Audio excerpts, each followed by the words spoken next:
ओम नमो अरिहन्ताणम् ओम नमो सर्वसिद्धाणम् ओम नमो आयर्याणम् ओम नमो उवझायाणम् नमो लोये सबसाहूनम् ऐसो पंच नमोकारो सब पावपनाशिनो मंगलानं च सव्येसिं परमं हवै मंगलम् परमं हवै मंगलम् धम्मो मंगलमुखितं अहिंसा संयमो तवो देवा वित्तं नमं सन्ति जस धम्मे सयामनु जस धम्मे सयामनु। सर्वप्रथम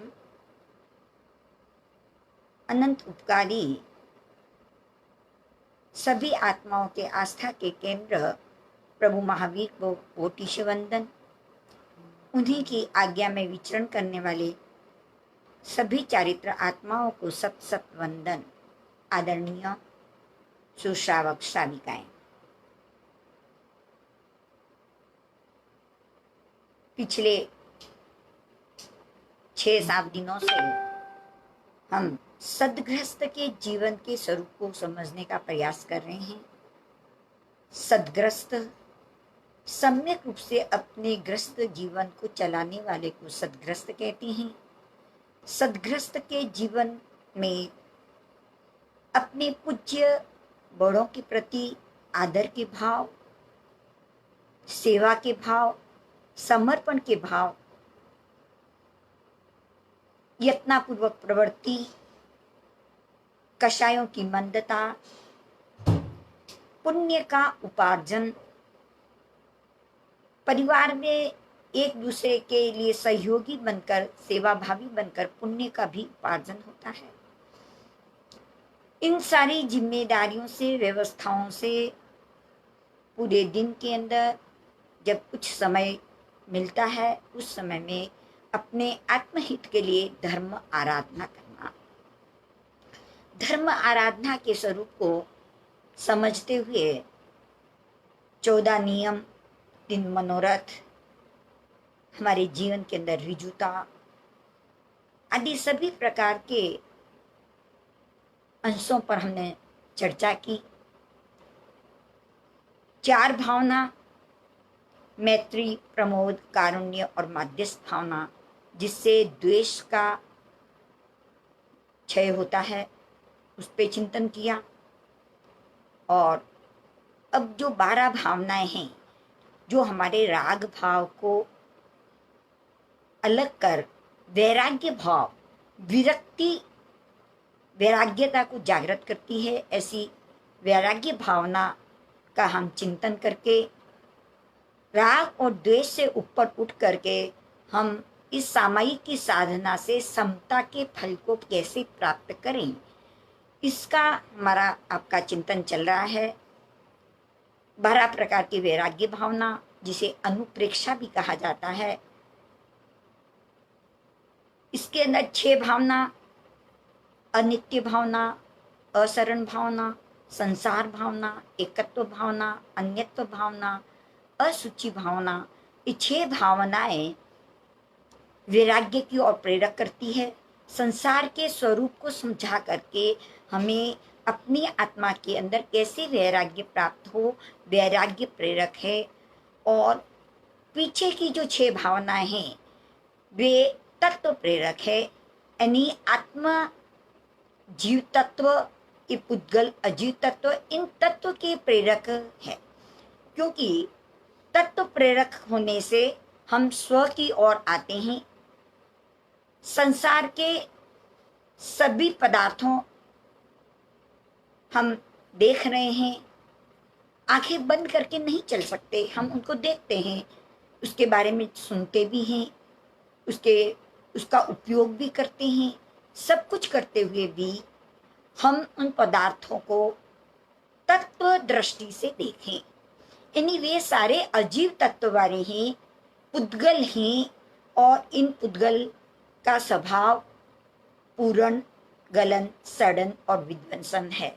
इस प्रकार का अगर हम चिंतन करते हैं, तत्व प्रेरक होकर के देखते हैं, तो उसके साथ हमारी आसक्ति नहीं जुड़ती, उसके साथ हमारा घनिष्ठ संबंध नहीं जुड़ता, जो हमारी आत्मा को संसार के अंदर परिभ्रमण कराए। तत्व दृष्टि से हमें कोई भी पदार्थ को जानना और देखना है। इनको न देखें ऐसा कभी होता नहीं, न इसके बारे में सुने ऐसा होता नहीं, क्योंकि इंद्रियां भी अनंत पुण्यवाणी से मिली है। और इन इंद्रियों का उपयोग भी, अब हम इंद्रियों का उपयोग भोग की ओर करते हैं या त्याग की ओर करते हैं, सम्यक ज्ञान की ओर आगे बढ़ते हैं या मिथ्या की ओर आगे बढ़ते हैं, इसका चिंतन तो हमको स्वयं को ही करना होगा। तो तत्व प्रेरक जो 6 भावना है, उसमें से हमने शनिवार की क्लास के अंदर आश्रव भावना का स्वरूप समझने का प्रयास किया था कि आश्रव आने का जो मार्ग है, उससे हमारी आत्मा के अंदर कर्म आ रहे हैं। वे आश्रव भावना का यानी द्वार का, किसके कारण से हमारी आत्मा में कर्म आते हैं, इन द्वारों को समझने का हमने प्रयास किया था। 5 आश्रव है बताया था, 20 आश्रव, 32 भी है, 42 भी है, 52 आश्रव भी है। इन प्रकार की सारी चीजों को हमने थोड़ा सा चर्चा करने का प्रयास किया था। आज हम संबर भावना का चिंतन करेंगे। आश्रव आते हुए कर्मों को कैसे रोका जाए, उसका हम चिंतन करेंगे। पहले हम एक छोटे से रूपक के द्वारा, कहानी के माध्यम से हम इसे समझने का प्रयास करेंगे। एक राजा था, राजा की एक राजकुमार था। संयोगवश वह राजकुमार बहुत बीमार हो गया। एक ही पुत्र था। अब उसकी बीमारी के लिए अलग अलग देशों से वैद्य, डॉक्टर, हकीम आदि सबको बुलाया गया। कई प्रकार के इलाज कराए, किंतु वे इलाज उसके लिए सम्यक रूप से नहीं बने। जब सम्यक रूप से नहीं बने तो और दूर देशों के अंदर समाचार भेजा, तो बहुत दूर से 3 वैद्य आए। राजा को बड़ा आनंद हुआ कि 3 वैद्य बहुत दूर देश से आ रहे हैं और अनुभवी वैद्य भी हैं, मेरे राजकुमार का इलाज अवश्य लगेगा और मेरा राजकुमार ठीक हो जाएगा। 3 वैद्य आए, उन 3 वैद्यों को बुलाया और चर्चा की। राजा ने पहले वैद्य से चर्चा की कि वैद्यराज, आपके पास कौन सी दवाई है।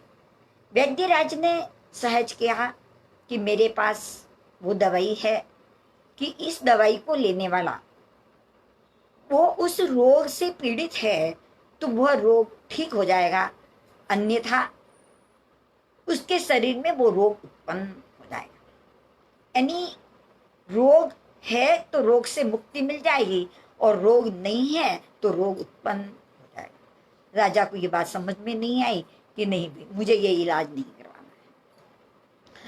दूसरे वैद्य से पूछा, दूसरे वैद्य ने भी बहुत अच्छी बात कही कि राजा जी, मेरे पास वह दवाई है, जो बीमारी है और वो दवाई ले ली तो वो बीमारी से मुक्त हो जाएगा, किंतु और नई कोई व्यथा पैदा नहीं करेगा।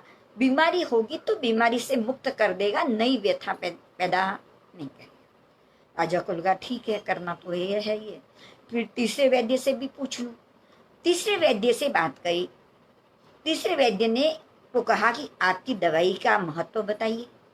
तीसरे वैद्य ने कहा, मेरी दवाई के अंदर वो गुण है कि बीमारी है तो ठीक हो जाएगी, और अगर बीमारी नहीं है तो भविष्य में कभी भी वो बीमारी उत्पन्न नहीं होगी। बीमारी है तो बीमारी से मुक्त हो जाएगा और भविष्य में कभी वो बीमारी नहीं आएगी। तीनों वैद्य की बात को सुन करके राजा तीसरे वैद्य की दवाई लेने के लिए तैयार हुआ कि बीमारी है तो ठीक हो जाएगी और नहीं तो कभी भविष्य में उत्पन्न नहीं। हम भी होते तो यही करते।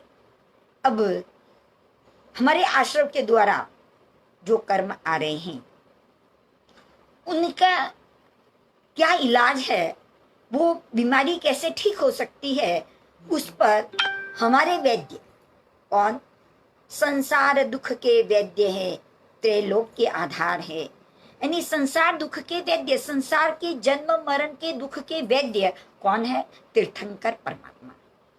उन तीर्थंकर परमात्मा के द्वारा बताया हुआ ये इलाज हमारे समक्ष है, हम उसको समझने का प्रयास करेंगे। आचार्य उमा स्वाति जी ने तत्वार्थ सूत्र के माध्यम से संबर का स्वरूप बताते हुए सबसे छोटा सूत्र दिया है, आश्रव निरोधः संबरः। यानी आते हुए आश्रव को निरोध कर दिया जाए, उसको रोक दिया जाए। जो रोकना है वो संबर कहलाता है। यानी बीमारी को अंदर आने ही नहीं देना, उसको रोकने का जो प्रयास किया जा रहा है वो तो है संबर, आश्रव निरोधः संबर। जैसे आपके मकान के अंदर सारी खिड़कियां दरवाजे सब खुले हुए हैं और बाहर जबरदस्त तूफान आ रहा है, आप अपने घर की सफाई कर रहे हैं, सम्यक प्रकार से सफाई हो रही है, किंतु खिड़की और दरवाजे आदि खुले रहने से सफाई होती आ जा रही है और कचरा पुनः पुनः वापस घर के अंदर आ रहा है। ऐसा अगर होगा एक बार, दो बार, चार बार भी हम झाड़ू निकालते रहेंगे, सफाई करते रहेंगे, फिर भी वापस कचरा आता ही रहेगा, कचरा आता ही रहेगा। उसको कचरा न आने देने का एक ही है इलाज कि इन दरवाजों को क्या कर दिया जाए, बंद कर दिया जाए। दरवाजों को बंद कर देने पर आने वाला बाहर से कचरा जो रोक लेंगे हम, तो अब अंदर कचरा नहीं आएगा और हमारे घर की सफाई शुद्धिकरण हो जाएगा। ठीक वैसे ही हमारी आत्मा के अंदर जिन माध्यमों से कचरा आ रहा है, जिन आश्रम के द्वारों से हमारे भीतर कचरा आ रहा है, उस आते हुए कचरों को रोकने की जो सिद्धांत है, रोकने के लिए जो तत्व बताया वो तत्व है संबर तत्व, आश्रम निरोधः संबर। इन आश्रम को रोकना, आश्रमों का निरोध करना, वह संबर कहलाता है। अब वो संबर कितने प्रकार का है? 5 प्रकार के संबर की भी व्यवस्था बताया है। 25 बोल्ट की किताब में 20 प्रकार के संबर की भी प्रेक्षा की गई है और आचार्य उमा साथी ने 57 प्रकार के संबर का स्वरूप भी हमारे सामने रखा है। आश्रव आ रहे हैं, उसको जो नहीं रोक पा रहे हैं, यानी संसार के पदार्थों के प्रति आसक्ति है, इतने जुड़े हुए हैं। जैसे पहले वैद्य ने कहा था कि बीमारी नहीं होगी तो नई बीमारी पैदा कर देगा, ठीक वैसे ही हम अनंत पुण्यवानी करके पूर्व भव से पुण्यवानी लेकर के आए हैं और उस पुण्य के योग से आज हमें जैन दर्शन मिला, अच्छा कुल मिला, सारी इंद्रियां स्वस्थ मिली और जिनवाणी सुनने का अवसर भी हमें प्राप्त हुआ है। ये सारा प्राप्त होने के बाद में भी, सारी व्यवस्था हमें उपलब्ध होने के बाद में भी अगर हम संसार के प्रति आसक्त होते हैं, संसार के पदार्थ के प्रति हमारी इंद्रियां आसक्त होती है, ऐसा प्रभु ने नहीं कहा कि आंखें बंद कर लो, कान बंद कर लो, कुछ नहीं देखना है, कुछ नहीं करना है, उसको संबर कहा है, ऐसा प्रभु ने नहीं कहा। प्रभु ने तो यह बात बताई है कि आपका ऊंचे कुल में जन्म लेना, सम्यक प्रकार से इसको समझना और समझ के इन सारे भोग करते हुए भी उसके अंदर आसक्त नहीं होना है, उसके प्रति ममत्व भाव नहीं रखना है, ये बात। किंतु जो आत्मा इस को सम्यक प्रकार से समझ नहीं पाती है और इस संसार के भोग के अंदर आसक्त हो जाती है, तो बीमारी तो थी नहीं, किंतु बीमारी नहीं होने के बाद में जब हमने इस संसार के आश्रमों को खुला रखा तो ये हमारी बीमारियां क्या हो गई, बढ़ गई। दूसरा बात बता दी, 20 प्रकार से संबर की साधना, जहाँ पे सम्यक संबर है, व्रत संबर है, अप्रमाद संबर है, अकसाय संबर है और अयोग अवस्था संबर है। 5 बड़े पापों का त्याग करना संबर है, 5 इंद्रियों को वश में करना संबर है, मन वचन काया के योग को सम्यक करना वो संबर है, और भंड उपकरण और सुई कुशाग्र मात्र जितनी वस्तुओं को भी यत्ना से लेना, यत्ना से रखना संबर है। ये 20 प्रकार के संबर की बात भी हुई, और उत्कृष्ट के अंदर 57 प्रकार के संबर की बात बताई गई। इसी तत्वार्थ सूत्र के इस 90वें अध्ययन के अंदर जो संबर तत्व का स्वरूप समझाया जा रहा है, उसकी दूसरी गाथा यह है, स गुप्ति समिति धर्मानुप्रेक्षा परिसह जय चारित्र्य। यानी संबर की बात जब कही कि आश्रम का निरोध करना संबर है, तो एक जिज्ञासा उठती है कि आखिर वो संबर है क्या। तो उस उत्कृष्ट संबर के रूप में 57 प्रकार के संबर की बात कही।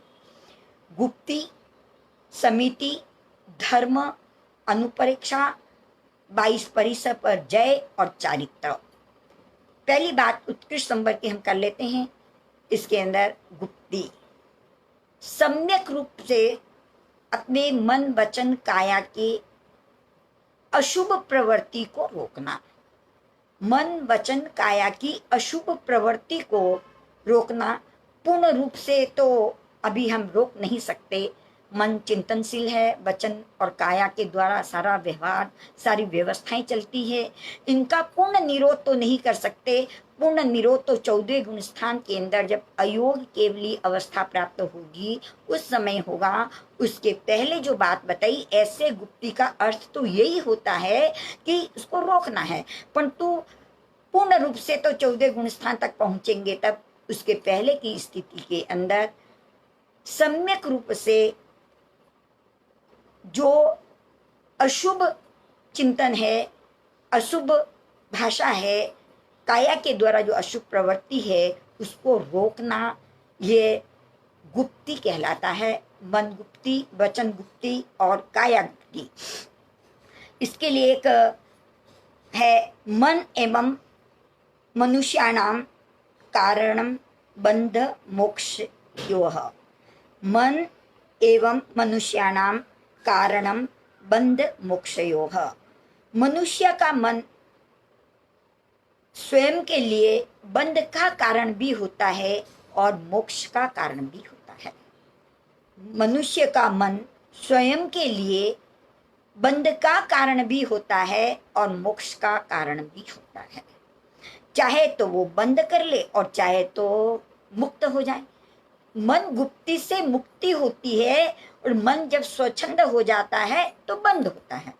तो बंद को आते हुए अशुभ को रोकना, ये क्या कहलाता है? मन का संयम, मन गुप्ति, मन की गुप्ति। वचन से अशुभ का त्याग करना, सम्यक प्रकार से श्रावक को कैसा मीठा बोलना है, आवश्यकता होने पर बोलना है, इन सारे का उपयोग जो रखा जाता है वो वचन साधु के लिए सम्यक रूप से, जिस वचनों के अंदर हिंसा आदि की प्रवृत्ति, अशुभ प्रवृत्ति ना हो, उस प्रकार से भाषा का उपयोग करना वचन गुप्ति है। काया के द्वारा अशुभ का त्याग और अशुभ का जो त्याग करने की जो वृत्ति है वो गुप्ति है। मन गुप्ति, वचन गुप्ति और काया गुप्ति। दूसरा है समिति, सम्यक प्रकार से प्रवृत्ति करना, क्योंकि जीवन के अंदर चलना, बोलना, किसी चीज को आवश्यकता हो तो मांगना, किसी चीज को लेना और रखना, और जिनकी आवश्यकता नहीं है उसका त्याग करना, ये सारी प्रवृत्ति के बिना साधु मुनिराज का भी जीवन सम्यक प्रकार से नहीं चल पाता। ये सारी क्रियाएं होती है, जिसको क्रिया समिति, भाषा समिति, ऐषणा समिति, आदान भान मात्र निक्षेपणा समिति और उत्सर्ग समिति, इन प्रकार से 5 प्रकार की समिति सम्यक प्रकार से प्रवृत्ति आवश्यकता होने पर यत्नापूर्वक जो भी सारी व्यवस्थाएं होती है वो समिति के अंतर्गत आती है। ये 5 समिति है। गुप्ती, समिति, धर्म, 10 प्रकार के यति धर्म, साधु के जो 10 प्रकार के धर्म बताए, क्रोध, मान, माया, लोभ का त्याग करके क्षमा, सरलता, मृदुता, संतोष आदि भावों को, आत्मगुणों को जागृत करना, उसका नाम मुनिराज के लिए, साधु मुनिराज के लिए जो उत्कृष्ट वैद्य की चर्चा कर रहे हैं, उत्कृष्ट वैद्य की दवाई लेने के लिए जो तैयार हो रहे हैं, उन्हें 10 प्रकार के धर्म का स्वरूप समझ करके अपने जीवन में क्षमावान बनना। इससे कह रहे हैं इच्छामी क्षमा समणो। क्षमा समणों का क्षमा यानी क्षमावान है, वो श्रमण है, जिसके भीतर में क्षमा समाई हुई है वो श्रमण है। इस प्रकार से 10 प्रकार के यति धर्म बताए हैं। और दूसरी बात बताई है अनुप्रेक्षा, जो हमारी भाई चर्चा चल रही है। अनुप्रेक्षा यानी विशेष रूप से आत्महित के लिए मन से जो प्रेक्षा की जाती, मन से जो देखा जाता है, मन से जो चिंतन किया जाता है अपने आत्महित के लिए, वे अनुप्रेक्षा है। वे 12 प्रकार के अनुप्रेक्षा का वर्णन चल रहा है। और 22 परिसह जो बताए हैं उन पे जय प्राप्त करना। परिसह मार्गा चैवन परिषोढव्या परिसहा, मार्गा चैवन निर्जराः परिषोढव्या परिसहा, यानी अपने मार्ग से च्युत न होते हुए निर्जरा के लिए साधु मुनिराज जिन परिसहों को सहन, परिसह जो आते हैं उनको सहन करते हैं, उसको परिसह जय कहा जाता है। 22 प्रकार के मुनिराज के परिसह बताए हैं। ज्ञानावन्य कर्म के उदय से 2 परिसह होते हैं। वेदनीय कर्म के उदय से 11 प्रकार के परिसह बताए हैं। मोहनीय कर्म के 2 भेद है। दर्शन मोहनीय के उदय से 1 दर्शन परिसह, चारित्र मोहनीय के उदय से 7 परिसह, और अंतराय कर्म के उदय से 1 अलाप परिसह होता है। उन परिसहों को क्यों सहन करे, तो कि मैं साधु मुनिराज स्वयं अपने कर्मों की निर्जरा के लिए, यानी वह दवाई लेने के लिए तैयार है कि अभी भी बीमारी से है तो मुक्त हो जाऊं और भविष्य में कभी ऐसी बीमारी न आए, उस मुक्त होने के लिए उसको सम्यक प्रकार से जो सहन करते हैं वो क्या कहलाते हैं 22 परिसर। और चारित्र, चारित्र का अर्थ होता है जो हमारी आत्मा में लगे हुए कर्मों को चूर चूर कर देता है, वो चारित्र कहलाता है। अपने आत्म भावों में स्थित हो जाना, स्वयं में स्थित हो जाना, उसका नाम क्या है? चारित्र। सामायिक चारित्र, छेदोपस्थापनीय चारित्र, परिहार विशुद्धि चारित्र, सूक्ष्म संप्रदाय चारित्र और यथाज्ञात चारित्र। ये पहले के 4 चारित्र सामायिक, छेदोपस्थापनीय, परिहार विशुद्धि और सूक्ष्म संप्रदाय ये छद्मस्त अवस्था में होते हैं। अपने कर्मों को चूर चूर करने के लिए वो महान आत्माएं आगे आगे पुरुषार्थ करती है। और यथा क्या चारित्र राग से रहित, जो वितराग हो चुके हैं, राग से रहित, यानी 11वें 12वें 13वें 14वें गुण स्थान वाले के चारित्र को यथा क्या चारित्र कहते हैं। ये 5 प्रकार के चारित्र, 3 गुप्ती, 5 समिति, 10 प्रकार के यति धर्म, 12 प्रकार की अनुप्रेक्षा, 22 परिसह पर विजय और 5 चारित्र, ये 57 जो भेद हैं, ये आत्मा जब इनको ग्रहण कर लेती है, इस दवाई को लेती है, तो अभी भी ठीक हो जाते हैं और भविष्य में भी कभी उनके बीमारी नहीं आती। इस प्रकार से ये वैद्य की दवा जो इसका उपयोग करते हैं, वे तीसरे वैद्य की कहे अनुसार उस दवाई को ग्रहण करते हैं और अपने आत्मा की शुद्धि करके अपने लक्ष्य तक पहुंच जाते हैं। अब बीच के जो 20 प्रकार के संबर की बात बताई, उसके अंदर आश्रव तो था मिथ्यात्व, मिथ्यात्व के द्वारा हमारी आत्मा के अंदर कर्म आ रहे थे। अब उस मिथ्यात्व को कैसे रोकें, तो सम्यक्त्व के द्वारा मिथ्यात्व को रोका जाता है। ये मिथ्यात्व की बात हमने शनिवार की क्लास के अंदर की थी। सम्यक पूर्वक अगर हम सम्यक वेग से चले सम्यक प्रकार से हम अपनी आराधना करें तो मिथ्यात्व का रोग आते क्या हो सकता है, रुक सकता है। वो सम्यक की साधना करने के लिए मोहनीय कर्म आदि जो कर्म हैं, उनके मोहनीय कर्म की जो उत्कृष्ट स्थिति है सितर कोड़ा कोड़ी सागर रूपम की, जब वो उन सितर कोड़ा कोड़ी सागर रूपम तक को क्षय कर देता है, उसके बाद जब अतः कोड़ा कोड़ी सागर रूपम की स्थिति रहती है तब जीव को सम्यक प्राप्त होता है। और जब सम्यक प्राप्त होता है तो उस सम्यक्ति के जो 5 लक्षण बताए हैं उस लक्षण पे हम थोड़ा सा चिंतन करेंगे कि कैसे हम उन लक्षणों से अपने जीवन के अंदर सम्यक रूप से समझ सके। पहला लक्षण है सम्यक के 5 लक्षण हैं सम, संवेग, निर्वेद, अनुकंपा और आस्था। पहला लक्षण है सम। सम का अर्थ होता है अपने कषायों को उपशम करना। सम का अर्थ होता है अनंत बुंदी आदि जो कषाय हैं, क्रोध मान माया लोभ हैं, उनको अपने जीवन के अंदर उपशम करना। यानी क्रोध से हमें क्या स्थिति बनती है हमारे जीवन की, क्रोध से हमारा भावों के अंदर कितनी मलिनता आती है उसको समझ करके। जैसे कोई हमारे पे क्रोध करता है तो सबसे पहले हम अपने आप में ढूंढें कि मुझ पर क्यों क्रोध कर रहा है, क्या मैं कहाँ पर गलत हूँ, उसको ढूंढने का प्रयास करें। अगर लगता है कि हाँ मैं यहाँ पे गलत हूँ तो अच्छा हुआ उसने क्रोध किया, तो मुझे अपनी गलती समझ में आ गई और मैं उसको सम्यक बना लूँ। या मुझ में अभी गलती नहीं दिखती है तो हो सकता है मैंने पहले कोई गलती की होगी, अब ये मेरे सामने उस गलती को बताने के लिए उपस्थित हुआ है तो सहन कर लो। और अभी भी कोई गलती नहीं दिखती है तो पूर्व के अंदर हमने कोई भावों के अंदर गलती की थी, उस कर्म का उदय आ सकता है। इस प्रकार से हम उस क्रोध को समझने का प्रयास करेंगे क्यों किया जा रहा है। उसके बाद भी आपको लगती है मेरा कोई गलत नहीं है तो उसमें ऐसा चिंतन करें कि ये क्रोध कर रहा है, मैं उसे देख कर मैं क्रोध करता हूँ, वो तो अपने आत्मा का अहित कर रहा है, परंतु मैं देखकर क्रोध करूँ तो मेरा भी क्या हो जाएगा, अहित हो जाएगा, मैं भी पतन का कारण बन जाऊंगा।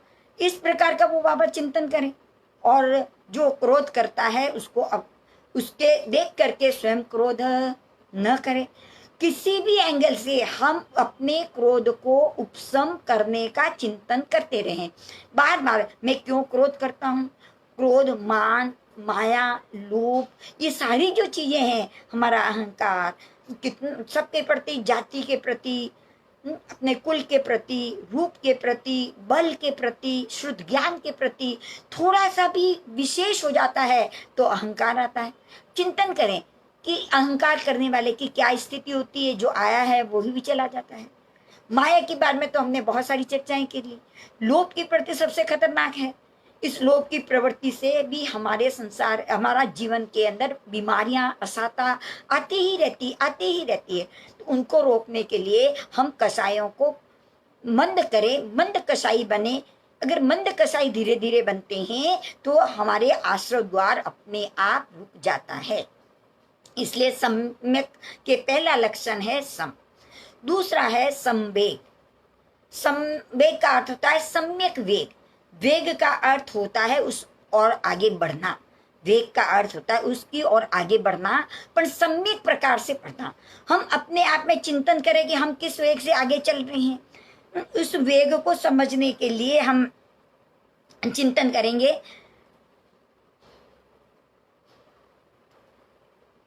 जी 4 प्रकार के उदाहरण से हम इसको समझने का प्रयास करेंगे। पहला घोड़े का उदाहरण से समझेंगे। पहला घोड़ा है सर्कस का घोड़ा। सर्कस का घोड़ा वो होता है जो उस घोड़े को पकड़ करके उसका मालिक उसको घुमाता है, उसी सर्कल के अंदर घुमाता रहता है। वो कितना भी घूमता है परंतु वापस देखो तो वो वहां का वहीं है, न तो आगे जाता है न कुछ उसके जीवन के अंदर कुछ दूसरी जगह जाने का व्यवस्थाएं होती है। सिर्फ उसी सर्कल के अंदर घूमता ही रहता है। वो घोड़ा सर्कल का घोड़ा कहलाता है। उसका वेग तो चल रहा है परंतु उसका वेग उसी सर्कल के अंदर चल रहा है। हम भी चिंतन करें कि हम संसार के इन पदार्थों के अंदर आसक्त होकर के हमारा वेग तो चल रहा है, हमारा पुरुषार्थ तो चल रहा है, हम चलते हैं, हम सब कुछ कर रहे हैं, किंतु इसी संसार के अंदर ही, इसी सर्कल के अंदर ही घूम रहे हैं। अगर ऐसा घूम रहे हैं तो हमारा वेग, हम चल तो रहे हैं किंतु उसी सर्कल के अंदर घूम रहे हैं, उसी संसार के 4 गति 84 लाख जीवनी के अंदर परिभ्रमण कर रहे हैं। अगर ऐसा ही वेग रहा तो हमारी बीमारी शायद हमारे लिए लाभदायक नहीं बनेगी, हमारा वो संवर की साधना नहीं हो पाएगी। तो पहले घोड़े का उदाहरण बताया सर्कल का घोड़ा। दूसरा घोड़ा बताया जो बारात लेकर के जाता है घोड़ा, खुद इतना सजा धजा होता है और उसके ऊपर हाँ विंदराजा जो बैठते हैं और वो उस घोड़े को लेके चल रहे हैं। अब वो घोड़ा जो आगे चलता है उसके आगे कोई गाने वाले बैंड बाजे बजते हैं, इधर उधर की हाथ धाम धूम होती है, वो घोड़ा रुक जाता है। फिर थोड़ा आगे चलता है, फिर और कुछ गायन होते हैं, कुछ और चलता है, फिर आगे रुक जाता है। ऐसे करके धीरे धीरे धीरे धीरे धीरे रुक रुक कर करके वो घोड़ा आगे चल रहा है। अब वो अपने लक्ष्य तक टाइम बहुत लंबी समय लगा देता है, पहुंच भी नहीं पाता है, बस खाली रुक रुक करके चलता रहता है। ठीक वैसा ही हमारा जीवन भी कहाँ इस प्रकार तो नहीं है कि रुक रुक के चल रहा है। हम भी संवर की साधना करने के लिए हम भी तप, त्याग, प्रवचन, विशेष साधना करने के लिए तैयार हैं, किंतु पर्वादिराज पर्युषण आते हैं, उसी समय हमारा संवर की साधना होती है, चौमासे में होती है, कभी कभी रोज की एक सामयिक के द्वारा होती है, या कभी कभी आलस और प्रमाद के द्वारा रुक भी जाती है। हमारा घोड़ा, हमारे जीवन मन का जो घोड़ा चल रहा है वो किस वेग से चल रहा है, रुक रुक करके अगर चलता है तो लक्ष्य तक पहुंचने में समय लग जाएगा। हमारी संवर की साधना, हमारा सम्यक लक्ष्य सही प्रकार से नहीं हो पाएगा। तीसरा घोड़ा जो बताया वो घोड़ा है सवारी का घोड़ा, जो घोड़े की सवारी करता है और उस पर जो बैठ जाता है और वो घोड़े को लेकर के चलता है। तो घोड़ा बहुत तेजी से चलता है, बड़ा आराम से दौड़ता हुआ तेज गति से चलता है, परंतु अगर उसके ऊपर लगाम नहीं रखी गई, उसके ऊपर लगाम लगा नहीं रखा तो वो घोड़ा भटक जाता है, या पर उस पर बैठने वाले सवार को नीचे गिरा देता है। न तो वो सवार अपने लक्ष्य तक पहुंच पाता है और नहीं घोड़ा ही कहाँ पर रुक के अपना घूम जाता है। क्या हमारा जीवन भी ऐसा तो नहीं है उस सवारी घोड़े के जैसे कि जब करते हैं तो इतना करते हैं, इतना करते हैं कि समझ ही नहीं पाते उसको सम्यक प्रकार से, और गुरु आदि के उपदेश के घोड़े की आवश्यकता होती है।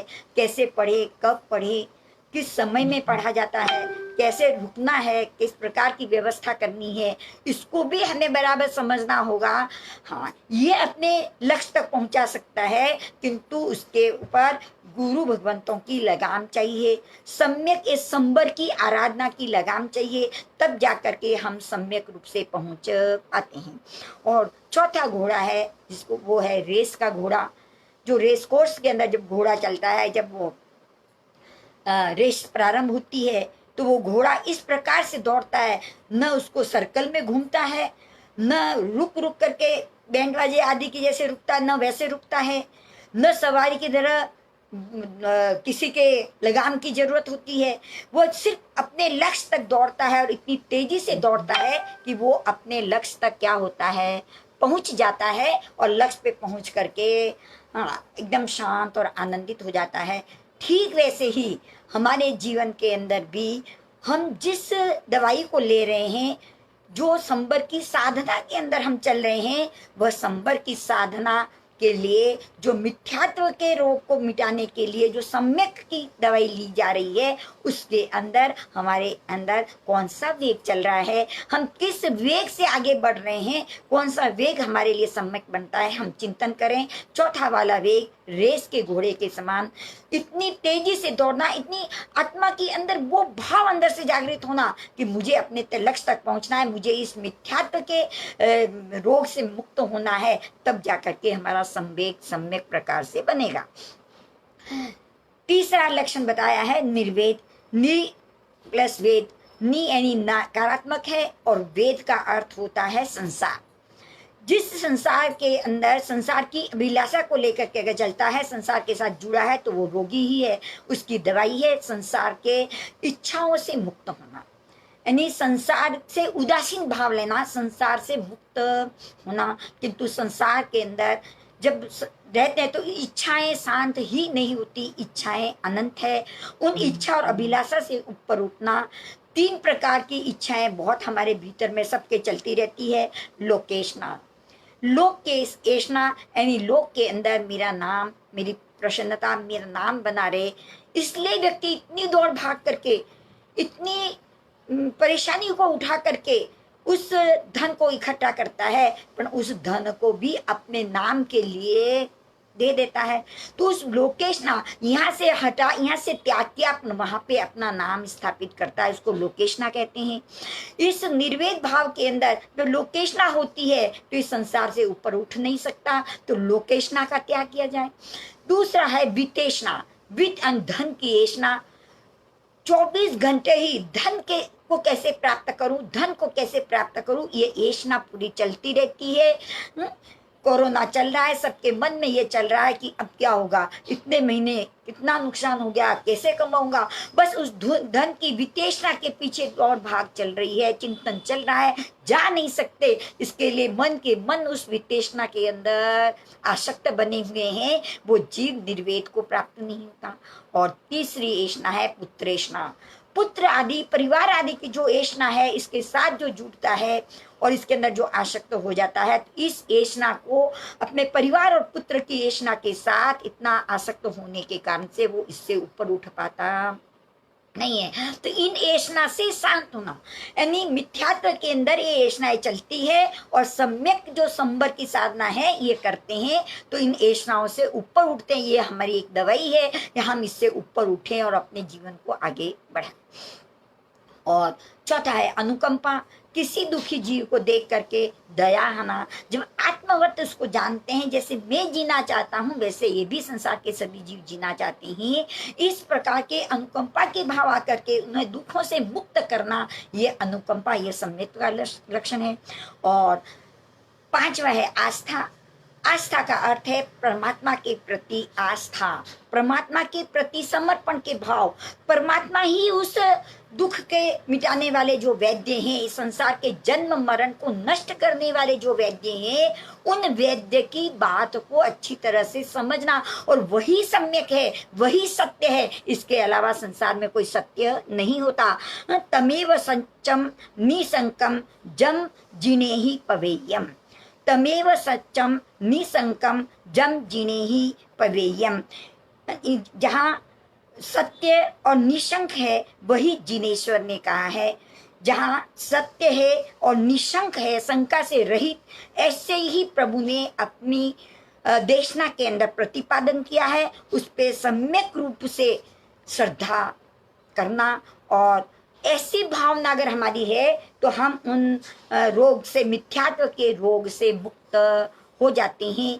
इस रोग से मुक्त होने की ये दवाइयां बताई है, किंतु हमारे में कौन सा रोग है उसकी परीक्षा हम सबको ही अपने आप में कर लेनी है।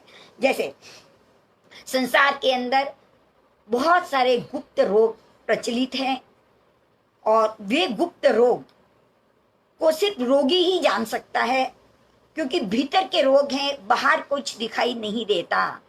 जैसे पेट की बीमारी है, लीवर की बीमारी है, कि सारी अंदर चल रहा है, ये हमारे बाहर से किसी को नहीं दिखाई देते कि उसको क्या हुआ। पैर को लग जाती है, खून आ जाता है, कोई पीड़ा होती है तो वो हमें दिखाई देती है, किंतु भीतर का नहीं दिखाई देती। भीतर का रोग हमारा क्या चल रहा है ये तो हम स्वयं ही जान सकते हैं। और अगर रोग को नहीं जाना और उपचार करना शुरू कर दिया तो वो उपचार गलत हो जाएगा और संसार के अंदर परिभ्रमण हो जाएगा। उस रोग को जब हम ही स्वयं में प्रकार से जान लेते हैं, और फिर उसका इलाज कहाँ करवाना चाहिए, किसके पास जाना चाहिए, कैसे इलाज कराऊं, ये स्वयं को ही चिंतन करना होगा। इसी प्रकार से जो 20 प्रकार के आश्रय की बात बताई थी, 42 प्रकार के 32 प्रकार के 52 प्रकार के जो आश्रम की बात बताई थी, जहाँ से जो रोग आ रहा है, हमारे भीतर कौन सा रोग है, उस रोग का इलाज करना, हमें ही रोग को जांचना पड़ेगा और स्वयं को कौन सा इलाज करना है वो समझना पड़ेगा। तो पहले हमको मिथ्यात्व का अगर रोग लगा हुआ है तो हम संवेग, निर्वेद, अनुकंपा, आस्था, इन लक्षणों से हम अपने मिथ्यात्व रूपी रोग को हटा करके, उसके आने के द्वार को बंद करके हम सम्यक इलाज करें, जिससे हम इन रोग से क्या हो सकते हैं, मुक्त हो सकते हैं। हम इस प्रकार से इन रोगों से क्या करें भाई, ऊपर उठें, और ऊपर उठेंगे तो ये मिथ्यात्व का रोग का हो जाएगा। और दूसरा बताया था व्रत पचकान, यानी हम अव्रत के अंदर, संसार के अंदर कितनी दौड़ भाग कर रहे हैं, कोई प्रकार का नियम नहीं लिया। क्यों नहीं नियम लेता? हमारे सब भाई बहन घबराते हैं कि नहीं नहीं पचकान नहीं लेना है, नियम नहीं लेना है, कोई व्रत नहीं लेना है, इससे लेने से तो हम बंधन में आ जाएंगे, शायद व्रत टूट जाएगा, कुछ हो जाएगा। नहीं नहीं, या बहुत आसक्ति है, इससे भी अधिक हो सकता है, इससे भी अधिक हो सकता है। तो परमात्मा ने व्रत के सारा स्वरूप अच्छी तरह से समझा दिया है, हमारे सामने बात रखी है कि आप जगन्य पचकान भी कर सकते हो, मध्यम भी कर सकते हो, उत्कृष्ट भी कर सकते हो। जितना आपके पास है उससे 10 गुना ज्यादा रख करके भी आप अपनी मर्यादा में आ सकते हो। जितना है आपके पास उतने में संतोष है, उतना रख करके भी आप बाकी का त्याग कर सकते हो। और उत्कृष्ट जितना है उससे कम करके भी अपने व्रत नियमों को ले सकते हो। तीनों प्रकार के पचकान व्रत ही है, तीनों के प्रति हमारे त्याग की भावना को विशेष महत्व दिया है। 6 का जीवों के रक्षा के लिए क्या है, 18 पापों के त्याग की बात कही है। इन सारे व्रतों के लेने के पीछे हमारी अंतर के संकल्प मजबूत होने, संकल्प लेने से मन और दृढ़ बन जाता है, जो इन कार्यों को करने से अपने आप रुक जाता है और हम एक मर्यादा के अंदर आ जाते हैं। जब मर्यादा में आते हैं तब भी हमें कुछ समझ में आता है कि मेरे पास जो जितना है उससे मैं अधिक लेकर के मैं कैसे समझ पाऊंगा कि ये मेरे लिए अधिक है या कम है। तो व्रत धारण करने के बाद ही चीजें समझ में आती है। नहीं तो संसार के जो भी भोग हैं, चाहे हमारी वो वितेषणा है या पुत्रेषणा है या अपने नाम की लोकेशना है, ये सारी चीजें अगर जो हमारे में है, ये सारी की सारी कैसे किंपाक फल के समान है। जैसे वो किंपाक फल जो एक आता है, ठीक आम जैसा दिखाई देता है, इतना ही सुंदर रहता है दिखने में, इतनी ही सुगंध आती है और खाते तो इतना ही मीठा लगता है। और उस किंपाक फल का अगर किसी ने उपभोग कर दिया तो उसके प्राण पंखेरु उड़ जाते हैं, यानी वो अपने जीवन को समाप्त कर देता है बड़ा सुंदर, सुनने में भी नाम अच्छा लगता है, देखने में भी सुंदर दिखाई देता है, आम के जैसा फल दिखाई देता है, मीठा पीला रंग का सुंदर दिखाई देता है, सुगंध भी बहुत अच्छी आती है और खाने में टेस्ट भी बहुत अच्छा होता है, किंतु उसका उपयोग करने वाला अपने प्राण गंवा देता है।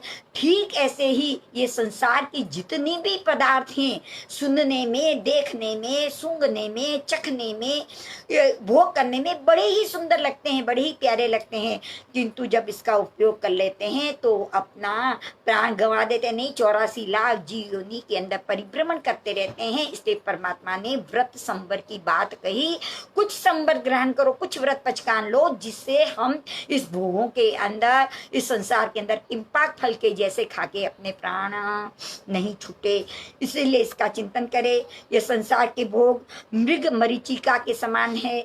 जैसे मृग को दूर से दिखता है कि वहां पे पानी है, दौड़ता जाता है, दौड़ता जाता है और वहां जाता है तो फिर पानी नहीं, फिर दूर दिखता है कि वहां पे पानी है, फिर दौड़ता जाता है, फिर दौड़ता जाता है, दौड़ते दौड़ते दौड़ते सुबह से शाम तक दौड़ते दौड़ते एकदम हार जाता है, थक जाता है, किंतु उसको पानी उपलब्ध नहीं होता। ठीक वैसे ही मृग मरीचिका के समान ही हमारे जीवन के अंदर पदार्थों के प्रति जो आसक्ति है, हमको लगता है ये हो जाएगा तो सुख मिलेगा, ये चीज मिल जाएगी तो सुख मिलेगा, ये मकान अच्छा हो जाएगा तो सुख मिलेगा। तो संसार के इन पदार्थों के अंदर ही पौद्गलिक वर्ण गंध रस स्पर्श वाले हैं। ये सारे पदार्थ व्यवस्थित मिल जाने पर भी ये सारे के सारे परिणत होते हैं, नहीं बदल जाते, इनकी परियां इतनी बदल जाती है कि सुख नहीं, उसके अंदर दुख है। तो संसार में सुख का आभास है, सुख नहीं है। जैसे उसको पानी है पर पानी वहां पर नहीं है, वैसे ही इसमें सुख है, सुख है, सुख है। परिवार में, धन में, वस्तु में, पदार्थ में उसके पीछे दौड़ते जाते हैं, परंतु हमारे वैद्य तीर्थंकर परमात्मा फरमाते हैं कि इसमें सुख नहीं है। तो हम चिंतन करें कि इनसे हमको व्रत रूपी संपर्क को ही ग्रहण करना पड़ेगा। तीसरी बात बताई, क्षितिज। जैसे हम दूर से देखते हैं तो लगता है आकाश और धरती दोनों एक है, और जो वहां जाते हैं तो आकाश इतना ऊंचा है और धरती इतनी नीचे। फिर दिखता है, ट्रेन में जाते हैं या फ्लाइट में भी जाते हैं तो देखते हैं बाहर तो लगता है ये आकाश और धरती मिली हुई इतना नजदीक है, इतना है, परंतु ज्यो ज्यो उसके पास पहुंचते हैं त्यों त्यों वो दूरी है। वैसे ही हम संसार के अंदर वही अज्ञानता के कारण ये मिलेगा तब सुख होगा ये, और जब वापस मिलता है तो वैसे के वैसे ही।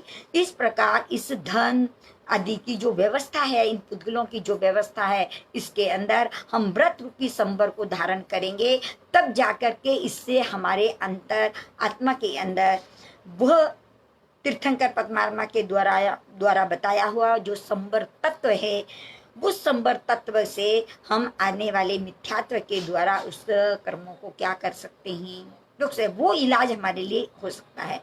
तीसरा बताया, अप्रमत्त अवस्था। जीवन में अप्रमत्त अवस्था यानी धर्म के कार्य के अंदर, अपने आत्मा के कार्य में थोड़ा उत्साह और आनंद पैदा करना। जब उत्साह और आनंद पैदा होगा, ये कार्य जैसे व्यापार करते समय अगर बेनिफिट अधिक हो रहा है तो कैसा चेहरा आनंदित हो जाता है, उत्साहित होता है और प्रसन्नता की अनुभूति करता है। व्यापार अधिक होने पर या मन चाहे कोई चीज प्राप्त होने पर जब आनंद की अनुभूति होने लगती है, वो संसार की चीजें तो नश्वर है, क्षणिक है, किंतु जब धर्म के कार्य, अपनी आत्मा के हित के लिए जो कार्य की जाते हैं, वो कार्य अगर करते हैं, उस समय जो आनंद की अनुभूति होती है, जो प्रसन्नता की अनुभूति होती है, वो उत्साह की अनुभूति जो है वो है अप्रमाद अवस्था। इससे धर्म के कार्य में प्रमाद नहीं करना है, और करते हैं तो उत्साह को बढ़ाते चलो, धर्म के कार्य को करो और उत्साह बढ़ाओ। सामायिक करते लेते समय, करे नहीं बनते का पाठ लेते समय वो उत्साह होना चाहिए कि मैं सामायिक अपनी आत्मा की साधना करने के लिए तैयार हुआ हूँ। और प्रति समय अगर उत्साह बढ़ता है तो वो अप्रमत्त अवस्था हमको संसार अवस्था में रहते हुए भी, यानी गृहस्थ अवस्था में रहते हुए भी, साधु की सात्विक गुण स्थान तक पहुंचाते पहुंचाते 13वें गुण स्थान तक केवल ज्ञान भी प्राप्त करा लेती है। इसे जीवन के अंदर हमारी प्रमत्त अवस्था की जो आश्रव है, उसको अप्रमत्त से संबर की साधना बनाना है उस रोग को मिटाने के लिए। तो जीवन के अंदर अप्रमत्त अवस्था अति आवश्यक है। और चौथा है जो अकषाय संबर, जो कषाय से रहित संबर, और कषाय का स्वरूप तो हमें ध्यान में है। बार बार उन कषायों को देखते रहें और कुछ मत देखो, किसी पदार्थ को देखो तो देख करके हमारी आसक्ति बढ़ रही है, हमारी लोभ की प्रवृत्ति बढ़ रही है, मेरे पास भी यह है, ऐसे अहम बढ़ रहा है, क्या बढ़ रहा है उन पदार्थों के साथ जुड़ करके। तो उस कषाय को धीरे धीरे बंद करने का प्रयास अगर करते हैं तो अकषाय संबर होता है। और अयोग संबर यानी मन वचन काय की जो प्रवृत्ति है, जो कर रहे हैं, जो अभी हमने गुप्ति के अंदर समझा था, उस योग की प्रवृत्ति को अयोग अवस्था में ले जाने के लिए सम्यक प्रकार से आगे बढ़े, क्योंकि अयोग अवस्था आने पर ही कर्म आने रुक जाते हैं, और जहाँ कर्म आने रुक जाते हैं इसका अर्थ इलाज पूरा हो गया, बीमारी एकदम शांत हो गई और अब भविष्य में कभी भी हमारे रोग नहीं आएगा। ऐसा योग सम्यक प्रकार से उस उत्कृष्ट दवाई के अंदर, पर अभी भी हमारे वर्तमान के अंदर योगों को बार बार जांचते रहें, और सबसे ज्यादा मन योग को जांचते रहें कि हमारा ये मन योग कैसे हमारे साथ व्यवहार कर रहा है। हम सम्यक काम, अच्छा कार्य करते हुए भी मन के अंदर कितनी मलिनता चल रही है, किस भावों से हम इसको कर रहे हैं, इसका चिंतन भी हम क्या करें, बार बार करें। तो इस प्रकार से 5 जो मुख्य संबर बताया, सम्यक संबर, व्रत संबर, अप्रमत्त संबर, अकषाय संबर और अयोग संबर, और उसके साथ के साथ इस व्रत के अंदर हिंसा, झूठ, चोरी, मैथुन और परिग्रह का त्याग की जो भी बात आई इस व्रत के अंदर आ चुकी, कि हम हिंसा आदि 18 पापों का त्याग करें, सत्य बोलें, जीवन के अंदर अचौर्य भावना बनी रहे, ब्रह्मचर्य आत्मा में रमण करने की भावना बनी रहे और परिग्रह से मुक्त होने के लिए अपरिग्रह की भावना बनी रहे। ये 5 प्रकार के व्रत के में इसका समावेश होता है। 5 इंद्रियों का इस संसार के पदार्थों के अंदर जो समावेश होता है उसका स्वरूप ने समझा। योग मन वचन काया के अशुभों को रोकना है।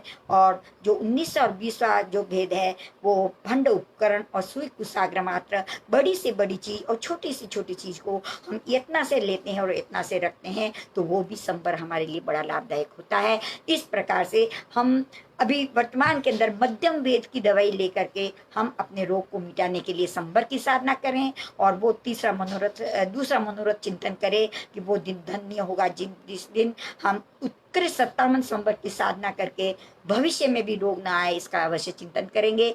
तो ऐसे इस संबर भावना पे, संबर अनुप्रेक्षा, संबर भावना पे जब चिंतन करेंगे तो हमारी आत्मा के अंदर जो छिद्र होंगे वे छिद्र सारे रुक जाएंगे और सम्यक प्रकार से हमारी ये मनुष्य भव की नाव अपने लक्ष्य तक पहुंचा देगी। इसी मंगलमय भावनाओं के साथ इस संबर अनुप्रेक्षा हम सब करें, अपने चिंतन की ओर आगे बढ़े, यही लक्ष्य लेकर के आपके सामने ये चर्चा की।